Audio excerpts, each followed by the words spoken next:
Amapholisa koBulawayo athole i-information ukuthi kulobaba okuthiwa nguboss elinye ibizo lakaziwa ngayo nguLinos Sibanda okuthiwa khona u-involved ekuthengeni ikhopha, uqhathile futhi abantu abaquma ikhopha. Ngemva kokulandela li-information amapholisa ahamba athungatha asesiyayifumana leMota eMagwegwe. Kube lokugijimisana okukhulu phakathi kwamapholisa lalimota. Uthe esebona ukuthi sekhulelwe ngamapholisa koBulawayo wasetshiya leMota.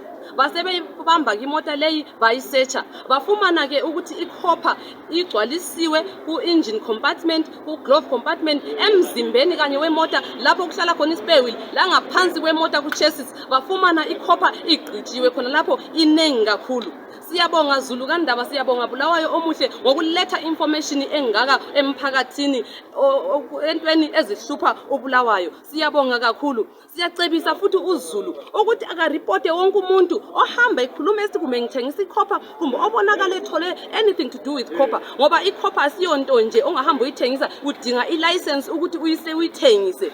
Siyabonga ke Zulu kaNdaba. Kwenye futhi indaba eyenzakeleyo mhla ka-2 August 2022 amapholisa koBulawayo futhi ahambe abopha abantu abangu-6 abangu-5 abangamadoda loyi 1 owesifazana bephethe ikhopha eyi-1600 kg ebitshontshiwe from NRZ, from ETL1, from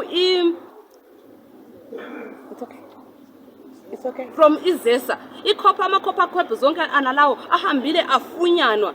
Bahambile futhi basebenzisa indlela ukuthi ngaphansi kwetrailer labo kuyabe kule khopha, phezulu kulezikhwama nje angani bathwala impahla zabo kukanti bagange babolile. Siyabonga Zulu kaNdaba ukuletha information enjalo. Keep on bringing information enje ukwenzela ukuthi uBulawayo angahambi alahlekelwe, sihlale singela magesi, sihlale sisemnyameni kodwa izigebenga lezi zihambe ziyejele. Ngiyabonga.